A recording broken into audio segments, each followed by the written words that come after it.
Okay, I guess welcome back, everyone.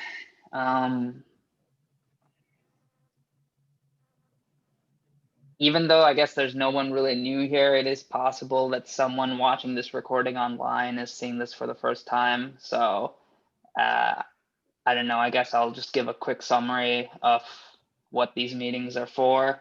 This is basically the ML community team. If you go on the Flux ML website under community, you'll find a link to our repo where all the other links are. Oh yeah, and thanks, Lorenz posted the minutes for today in the chat. But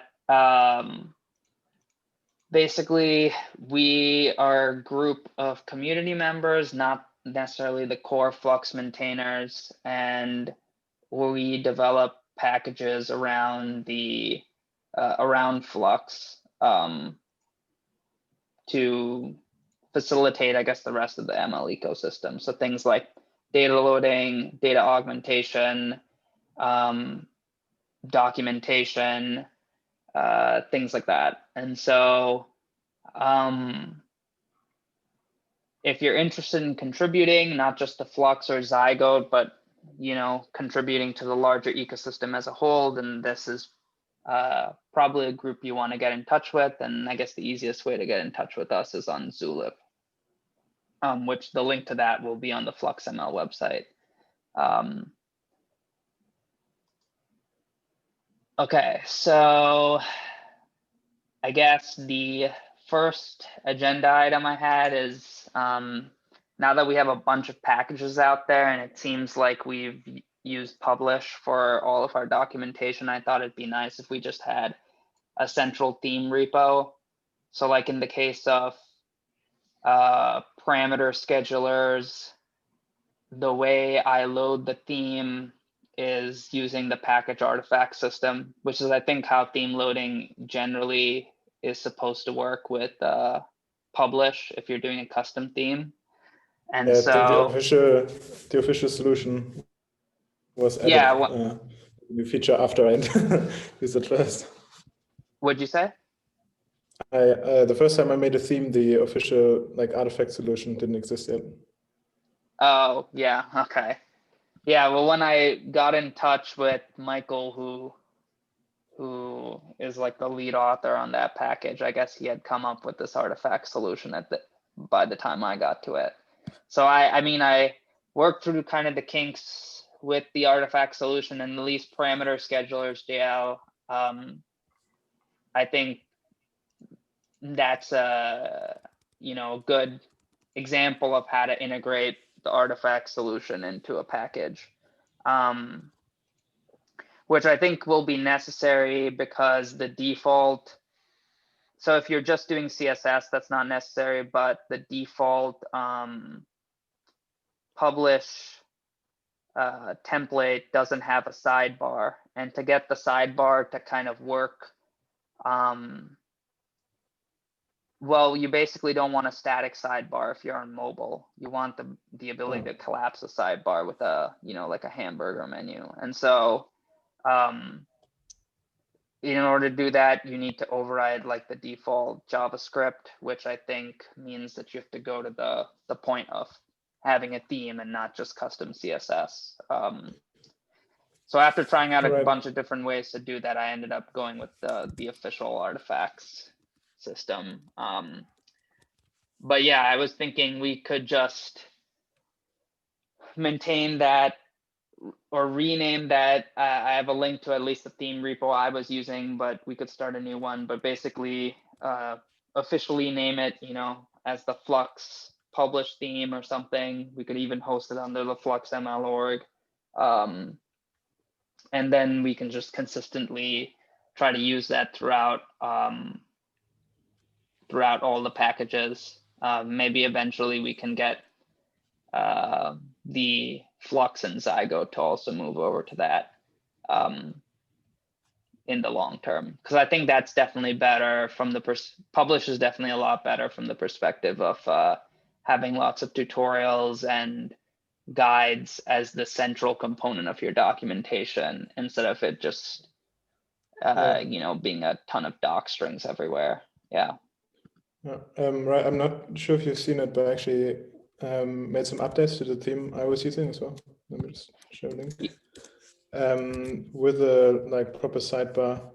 I think if we're gonna make it a Flux theme, in case we want to adapt it to the existing Flux docs, I think it's just some typography that needs to be changed. So like a sans serif font and all of that, some more color in the code highlighting. But I think this should be responsive. Yeah, I saw the new sidebar, and I mean, yeah, I really like it. I think the only thing we might change for Flux is the highlight color to be green instead of red. Yeah, and like you said, yes. a little bit more color maybe in the code highlighting. But yeah, I like it. So I was going to try and adopt that into parameter schedulers as well. Yeah, because I'm pretty sure my theme repo I forked from yours. So Yeah,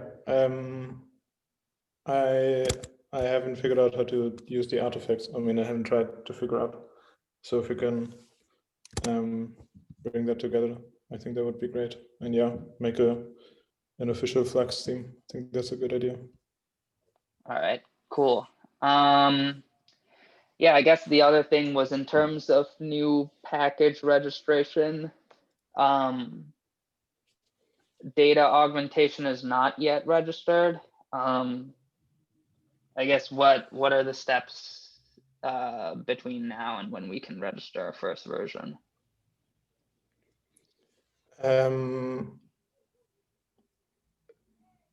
There are some features that I have been wanting to add but haven't gotten to yet, at least not all of them. I think mostly like the stochastic transformations.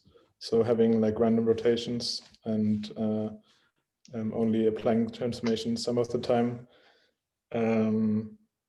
But it's not that much work. And we could make a first release before that even, since the functionality currently is complete. I think there's one bug that I would have to fix, but yeah. Okay. And I think that makes it a lot easier if we're gonna start working more on FastAI.jl. I have something to say about that later as well. But it's a hassle when you depend on unregistered packages. Yeah, exactly. Yeah, especially if we have more complex kinds of augmentations being built on top of, you know, the abstractions in data augmentation, you know, something that is more than just a PR. Yeah, it's nice to have it registered. Also, if we're So providing the interfaces are stable, so okay. there's not going to be any changes. Okay. And I mean, documentation wise, there's a lot of like developer / implementation documentation on the design and how it's implemented, but I think it's lacking some like more user facing tutorials and examples. Okay. I've gotten through the like data loading and data augmentation part of the user story that I'm working on. So that might be a useful tutorial for the data augmentation package. Yeah, definitely. Yeah. Should we? Dale, should me and you maybe sit together sometime the next days and work that out? Yeah, I think that's a good idea. All right. And then, yeah, I think having it as a tutorial in the docs, that's good because it's like a non-standard use case. It's not just images. I mean, it's 3D images, but yeah, no, that's why I think it's a good tutorial, because it has 3D images. So yeah. Yeah, definitely shows off a little bit of the flexibility in the package.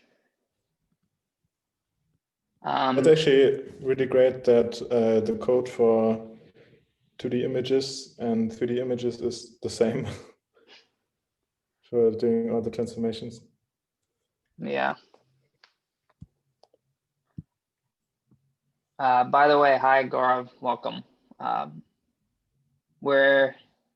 don't know if the chat, if you can see things that are posted in the chat before you join, but I can just repost the minute links. We're just going through that right now. Okay, I mean, I guess if there's nothing else with data augmentation, then we can move on to the next category, which I titled resolutions, I guess, because we're in the new year, even if it's well after New Year's. I thought we could go through our New Year's resolutions, which the intent here was basically to, I guess, prioritize, based on the progress we've already had. For example, like data loaders or data loading was like this big priority for us last year, but I think that even if we haven't, done the whole refactor with ML data pattern, which is kind of this long PR to do, involving lots of different packages, and stuff like that, I think for now, the solution that we do have with dataloaders.jl just being in its own package is working pretty well. I mean, several people have used it, and I mean, I've been using it, and yeah, so I think there's no need to focus so heavily on that aspect of the system anymore. So this is kind of the list that I came up with for, I guess, the immediate future, at least. There's some extra stuff that I thought would be good next steps, but I didn't list them here as well. But I think the first and foremost is kind of the optimizer stuff. So the link to that bullet in the minutes will take you, I guess, to a design discussion. So I mean, I won't rehash everything that's in that discussion, but basically, if we get the optimizers out of Flux, then a lot of the stuff like hyperparameter scheduling and everything like that will have I think, a stable solution for that. So that's kind of a priority only because it's kind of the last thing holding up being able to put out documentation and tutorials on how to do parameter scheduling and composing optimizers and things like that with Flux. Right. I want to say one thing though, that there's some scheduling in Flux training, right? And also hyperparameter scheduling, which I think cannot be replaced, since Flux training also allows scheduling hyperparameters outside of like optimizer parameters. So not just the learning rate, but also other things. Right. Yeah, I mean, my intent, I guess, the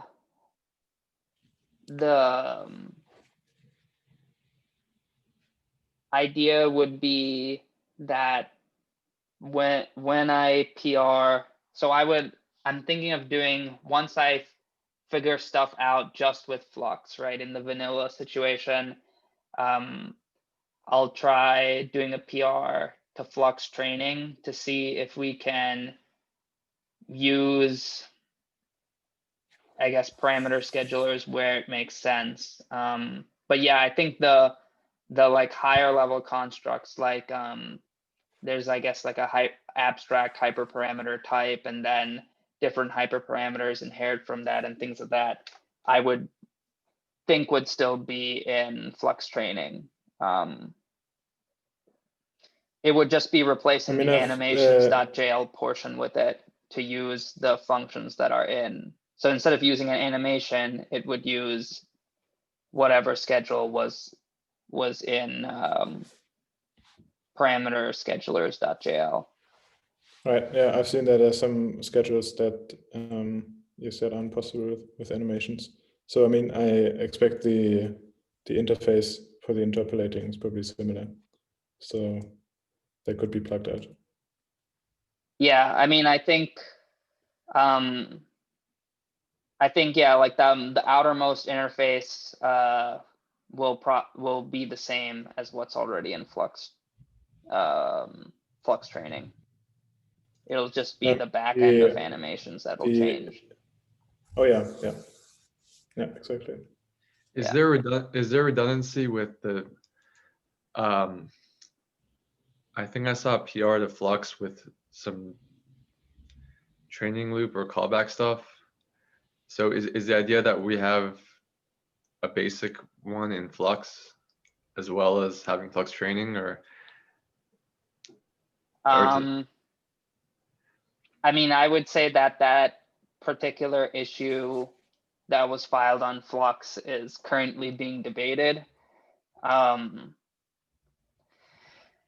I mean, I know there's, I guess there's one argument that there should be some kind of basic training functionality, or there should be a train function in Flux, and that train function just have some basic callback functionality. I mean, my personal opinion is that as soon as the way that callbacks work right now in Flux, which is that it just runs every iteration and it just runs a sequence of functions every iteration, is probably kind of where you draw the line on callbacks. With that kind of single function interface that's in Flux, my personal opinion is that if you start introducing another keyword argument for pre-hooks, then someone is going to want a keyword argument for post-hooks, and then someone was going to want a keyword argument for, you know, before the optimizer but after the gradient, and then very quickly you're going to just end up with Flux training. So yeah, I totally agree. It's that makes sense. Would be going down the rabbit hole, and then that leads to Flux training, which is already trying to be, you know, somewhat minimal, I guess. It's the sentence of Flux training. Sorry? Nothing, I was just making a joke. Yes, I agree. yeah, I mean, yeah, I mean, whether train ends up staying in Flux or not, I don't have a strong opinion that way. I know some people want to deprecate train and remove it. I mean, personally, I don't think it causes that big of an issue. I feel like more what needs to happen is that the documentation in Flux, one, needs to, you know, use for loops more. So if, you know, the way Flux is written is everything is around the for loop as like the fundamental training loop. And so I feel that more of the doc should actually have the complete for loop. I think right now it just has like a snippet and it never really shows you how everything integrates together, except for maybe in the optimizer's place. But yeah, I mean, and then also have some documentation on how to actually use, or like kind of one snippet with Flux training in there, right? So I do think that the docs, excuse me, the docs in Flux should have examples of some of the third-party packages in there, with then forward pointer links to the actual documentation for the third-party packages. I mean, that kind of goes back to, like, on one of the calls, Chris, you know, mentioned how the Flux docs don't repeat themselves too much, but that's actually tends to be a bad thing, because then you, as a user, you kind of have to land on the exact specific page that you're looking for, that you needed, instead of any place that you potentially end up probably has the answer that you want, right? So yeah. Yeah, I'd like to second that. I certainly had that experience when I was getting into Flux. Yeah, I think that would make a pretty big improvement to the whole I tried Flux, and it's broken because I couldn't find the solution that I needed. I think when we launch FastAI.jl beta and the corresponding documentation, I think that will be the place for most of the high-level documentation with lots of examples from the libraries that make up FastAI.jl. And I think probably also much better starting point for people who are not only new to Julia, but also new to maybe programming in general, or at least deep learning in general. Because I think currently the Flux documentation assumes a lot of knowledge. And I mean, we can do things like porting the FastAI book and all of that. Yeah, I guess that's actually a good segue into the next bullet, which is that at the end of last year, we had a couple people who wanted to contribute to FastAI.jl, but currently we have no issues about what the plans are there.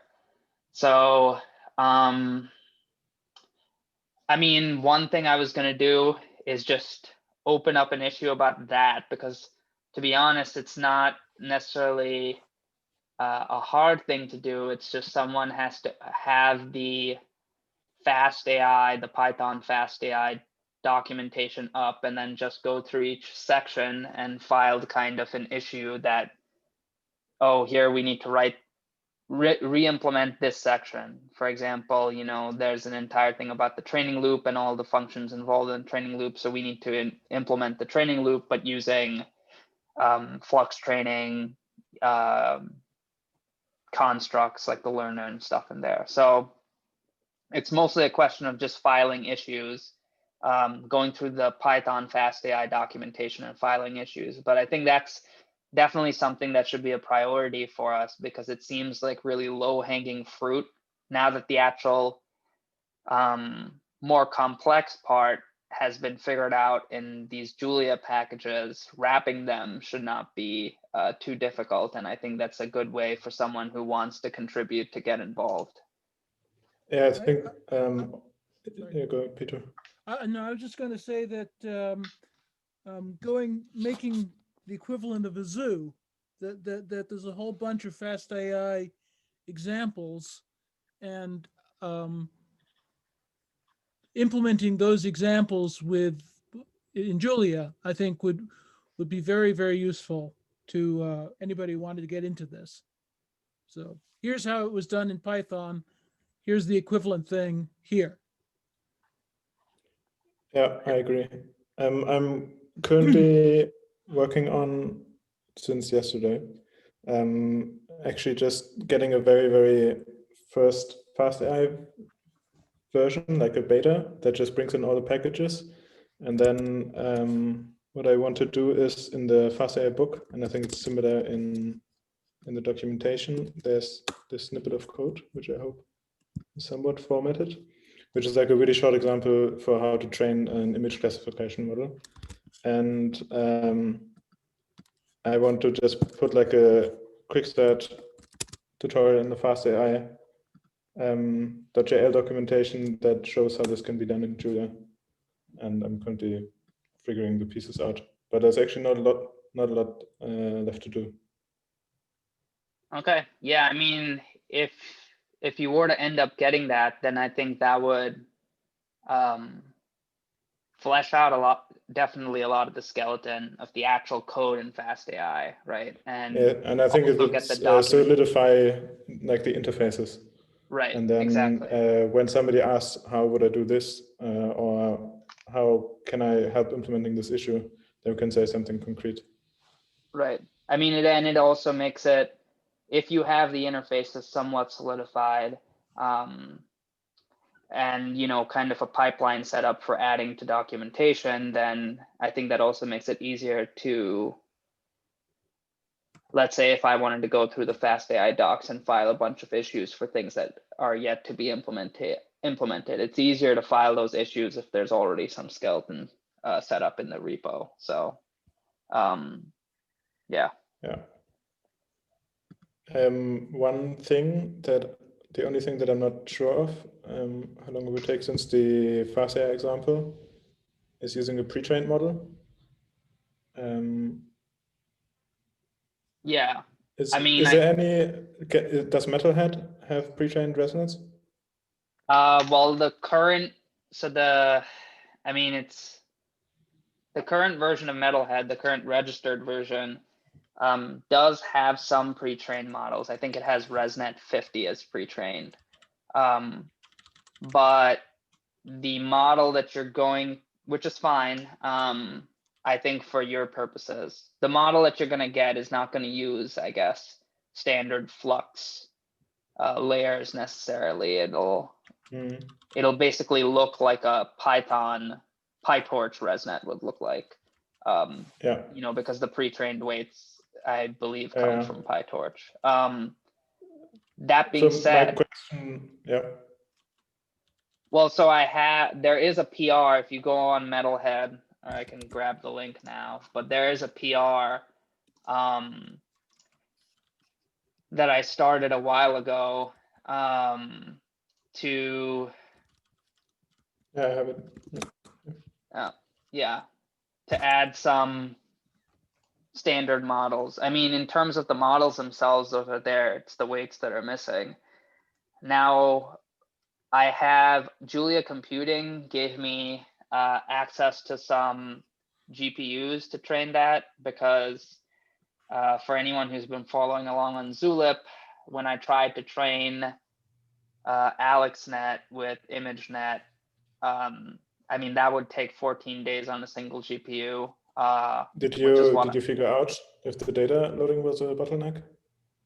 I didn't have time to do that test after you had posted it, but I mean, other than the the volatile utilization that gets reported by NVIDIA SMI, you know, I had no reason to believe that the data loading was necessarily the bottleneck. But that being said, that 14-day number is actually not that far off, because I think in that Zulip thread, I posted a link to some paper where they had, you know, some ridiculously high number of CPUs training Metalhead.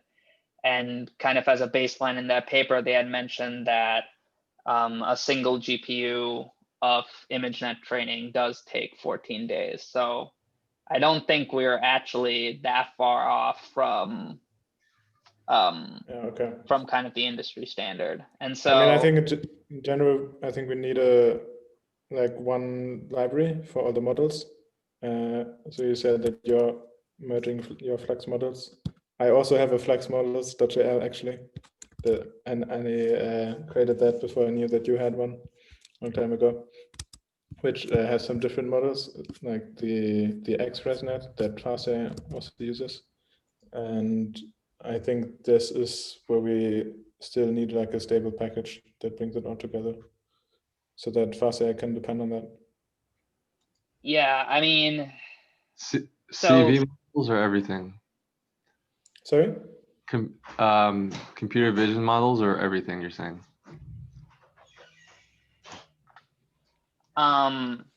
So I guess where we ended up last was that all the computer vision models that we had worked on, which is all we really had, would end up going into Metalhead. So I think right now the plan is to basically have two repos. One is Metalhead and the other is transformers.jl. So that would basically be the two repos where you would get pre-trained models from, one being computer vision, the other one being NLP. If we wanted to make like a Flux models umbrella repo at a later stage, I mean, I don't think anyone would complain about that. But I also don't think there's like I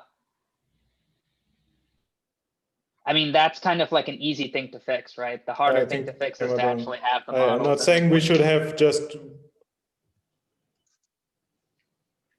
I'm not saying that we need one repository, just that I think Metalhead, or at least the vision models need to be, integrated into one package. And I'm not sure how actively Metalhead is maintained or what your PR is starting on. I, for example, couldn't even install it because there were some compat bounds that Metalhead hasn't updated. Yeah, I mean, I would say that after that PR gets merged, I guess I would revive Metalhead, or I mean, at that point, Metalhead would be the place to get those models. I mean, the issue with Metalhead is because the original design of it had all this extra stuff in there.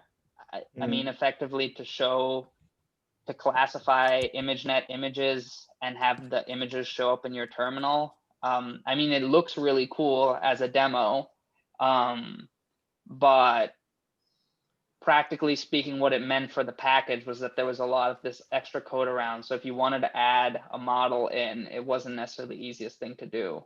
The PR that I have basically strips all of that out. So the only thing in Metalhead is literally just the models and, with a keyword arg to load the weights, pre-trained weights in as well. Which I think at that point, it should be a lot easier to, I mean, you could have really loose compat bounds. I mean, because the only thing that the package will depend on is Flux and BSON to load the weights. Yeah.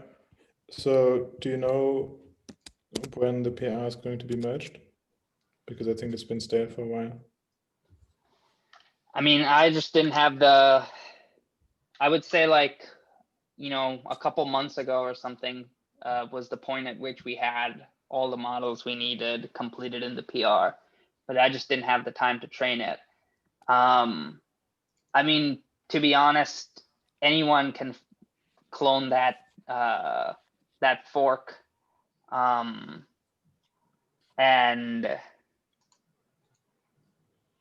train it to get the pre-trained weights. I mean, I think the official line is basically that PR won't be merged until, the pre-trained weights are back in there, because without the pre-trained weights, it's actually, a loss of functionality in some aspects. Right. Yeah, and so, but I do have, so I would say that that PR should be merged, I mean, relatively soon. The main bottleneck being the time it takes to train models. But, the more people that are out there training the model and committing to that PR with the trained weights, the faster that goes. What are you actually using to train it? I mean, if we had the, if we actually had the FastAI.jl infrastructure set up and everything to easily install, download ImageNet, and, just basically run a small snippet of code, I think it would be a lot easier for others to also train it. Right. I mean, I committed, I guess I should update it now that I have kind of a multi-GPU training in there, but I committed the training loop. So there's like a training folder separate from the source that has a project.toml and a manifest in there. And so you should be able to use that to train any of the models that are in Metalhead. I guess like the script and everything is already set up, and it uses data loaders and it uses data augmentation and stuff like that. It doesn't use Flux training necessarily, but I mostly just didn't do Flux training only because there's nothing fancy going on with the training loop. I mean, we're just looping through the data loader. So yeah, so I mean, that script is in there. So, if you clone the the latest commit of that fork, you should get you know, everything you need to just run the run script and be able to train. There's just a constant definition at the top that specifies which model you want to train. And so I have a look at it. yeah. And I mean, now I have access to more GPUs. So if I get the multi-GPU training working, then I'll commit that script as well in case someone has multiple GPUs and wants to use that to train, because it is a little bit different than the original script. But what was I going to say? Oh yeah, the downloading ImageNet is actually the trickiest part of that entire thing, because I mean, I have kind of the data loaders, you know, interface, you know, custom data set implementation for ImageNet in that training script. So you don't need to implement how to load ImageNet, but just downloading ImageNet these days tends to be a really big challenge for some Does it also reason. take 14 days? Yeah, I mean, I mean, the server that Julia Computing gave me access to happens to have ImageNet on there. There's some pre-processing I need to do before I can use it, but yeah, I mean, I guess that's the only challenge if someone wanted to go ahead and train it.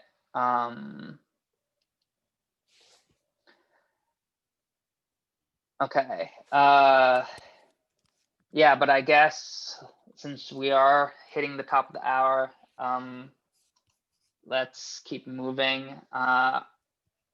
Last point, I guess, to what Brian said, is to pull trained weights from Torch Hub. I mean, the only issue there, I think, is the translation, though, right? If you pulled pre-trained weights from some PyTorch repository, then you can't just immediately load them into a Flux model. There's a little bit of massaging that needs to be done. What I've thought, I mean, I don't know what the status of ONNX, but if you use PyCall to use PyTorch to download it, then save it to ONNX by using, you know, the PyTorch method, and then loading it back to Julia, and then maybe just doing that once and saving it as an artifact. Yeah, I mean, that would definitely get you a model with pre-trained weights. I mean, it's also not that, like, take for example for ResNet, if you define a struct named bottleneck and that's how you make up your entire ResNet model, then it's quite easy. If you structure it the exact same way, basically, as the PyTorch model, the PyTorch code did, then it's fairly easy to write some quick translation code to load the weights in. I mean, the issue is that what ResNet looks like in Flux and what ResNet looks like in PyTorch are not the same. And at least the way that I structured that PR, or the way that I did all of those model implementations, was thinking more about the long-term use cases where we, you know, want a model that uses standard Flux, you know, layer structures instead of some one-off kind of structure that the way PyTorch does it.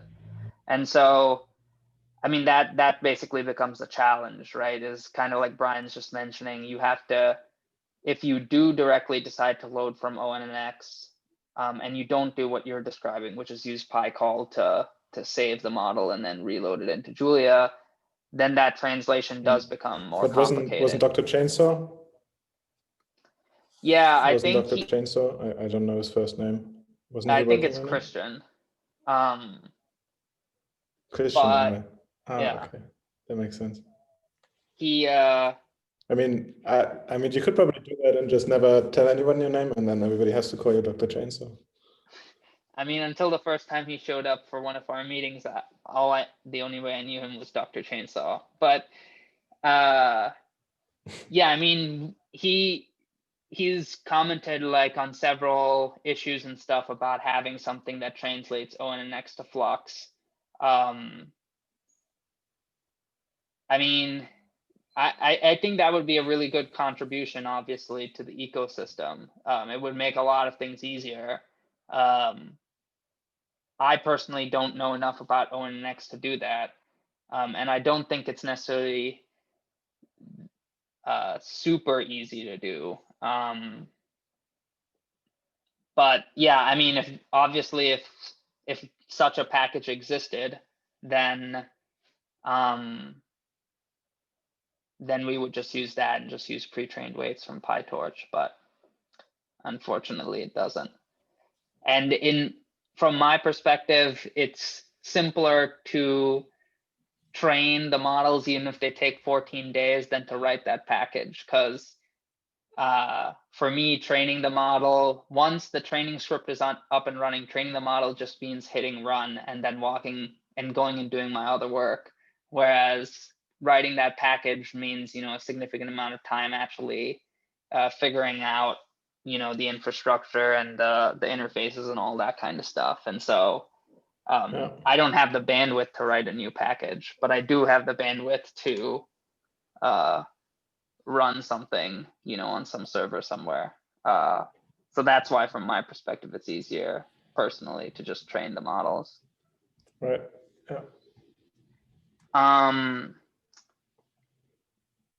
Yeah, and I think Gaurav's point in the chat is a nice segue, I guess, to the last bullet point, which is the tutorials. Yeah, I mean, I think generally a priority. We have a lot of different packages now that we didn't have before, last summer, let's say. And so I think now we're at the stage where instead of spending a lot of time designing, new packages, we should spend also a decent chunk of time putting up tutorials. For example, the code that I had to write in order to train these metalhead models, I'm planning on turning that into a multi-GPU tutorial and posting that, on Flux. And so I think, generally speaking, we're at the stage with our packages where we should focus on adding tutorials to the documentation. Right. I mean, there are some tutorials scattered to documentation for the packages I wrote. But I think there, again, having FastAI.jl beta with the documentation up and running would make it much, much easier to actually find that and for that to reference each other. Right. Like Gaurav asked about using custom data. Can you write what kind of data you're using? There's one section in the data loaders docs that describes how to make like custom data containers that you can use with data loaders. Send the link. Maybe that helps. And for if you're using image data and need augmentation for like segmentation masks, then data augmentation.jl. Yeah, I mean, I think the snippet of code that I had to get ImageNet working is also a good tutorial on, a custom data container, because it does a little bit more than, than just load the specific file from disk, right? There's some kind of,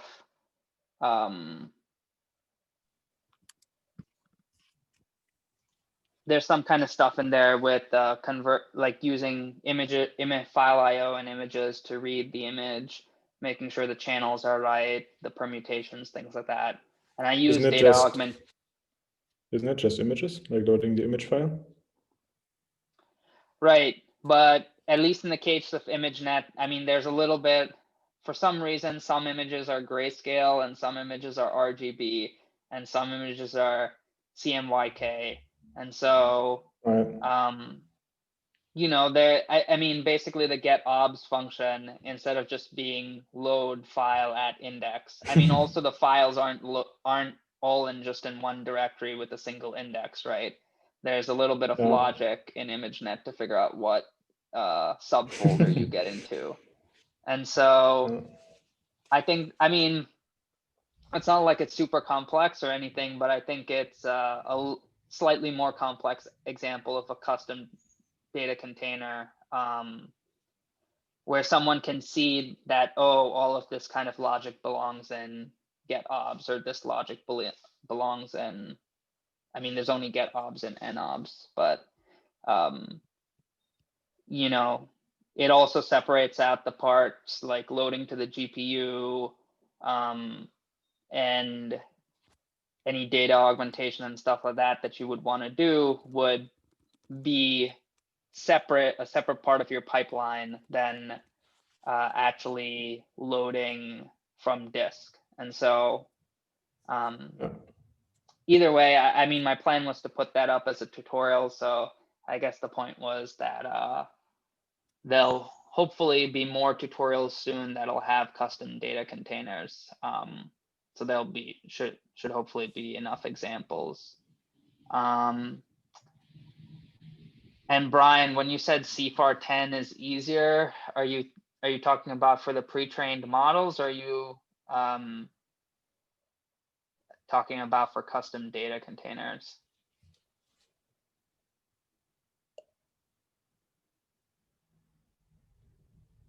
Oh, yeah, yeah. Yeah, though I would also recommend for tutorials, if we're gonna do it similarly to FastAI, to use the ImageNet and ImageRoof datasets that they use, because they're like real size images. I mean large images, and still like manageable if you have a GPU, like train in a few minutes. So I know those are in DL data sets. I mean, I assume, I haven't really looked at DL data sets, but I assume it just implements the ML data pattern interface. Yeah. It also has some utilities for creating like data sets on folder structures with file trees.jl. Yeah. I mean, because the other aspect of the whole data loaders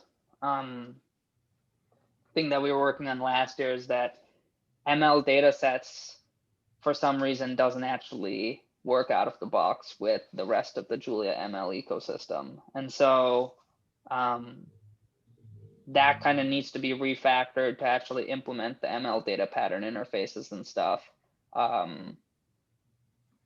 Yeah, so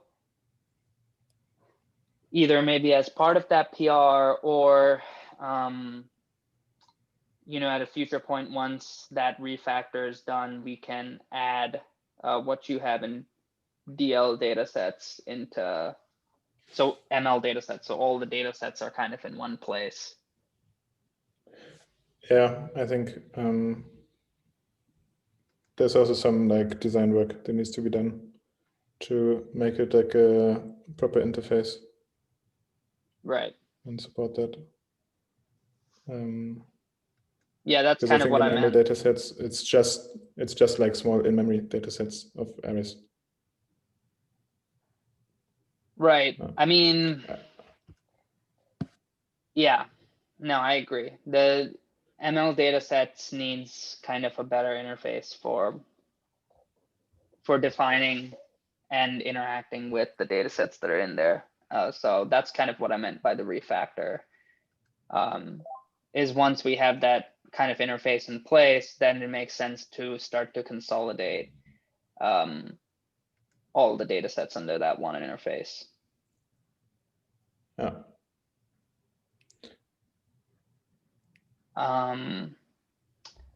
Yeah, I guess if there's nothing else, I had triage on here, not because I wanted to do it, but just because I wanted to mention that we had this triage system. So if you go to the FluxML org on GitHub,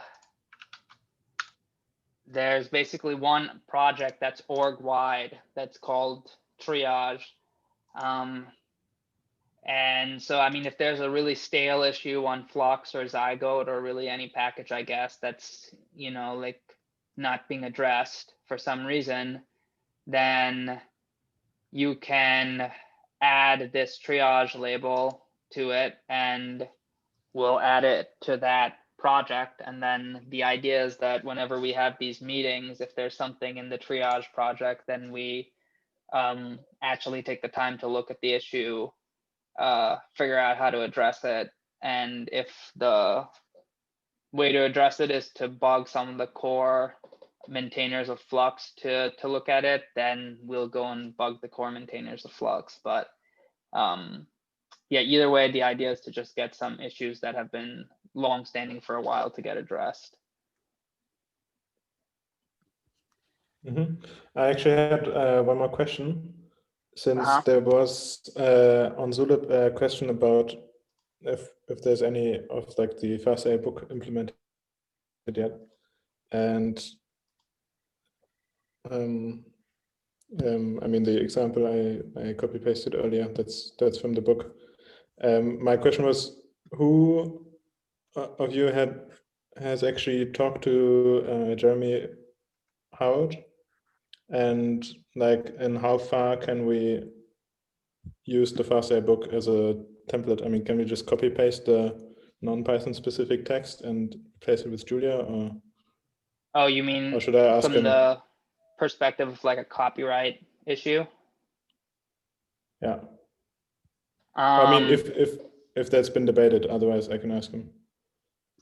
Yeah, I guess we haven't specifically asked him about that. But Do you yeah, know what that's a good point. We the should. best way to contact him is? Is it the forums or Twitter? The Discord Well, forum. yeah, I Discord think forum. Discord is the best way. Yeah, I mean, there's a FastAI Discord. I would just ask in either, there's like a Fastbook channel and there's also a FastAI dev channel. In either one of those, he responds almost immediately on the Discord. So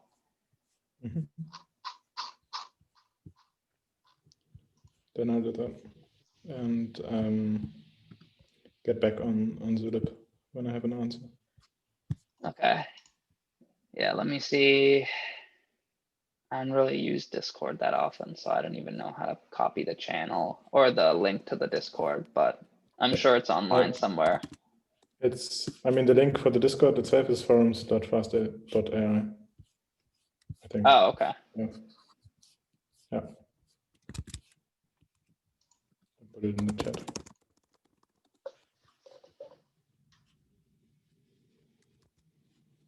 No, I didn't mean the discourse. Oh, Discord. Discord. Yeah, like okay, yeah, they sound very similar. Okay. Yeah, I'll figure out what the link, like the invite link or whatever is for the Discord server, and then post that on Zulip. Yeah. I found it. Perfect. Yeah. Okay. Anyone have anything else today?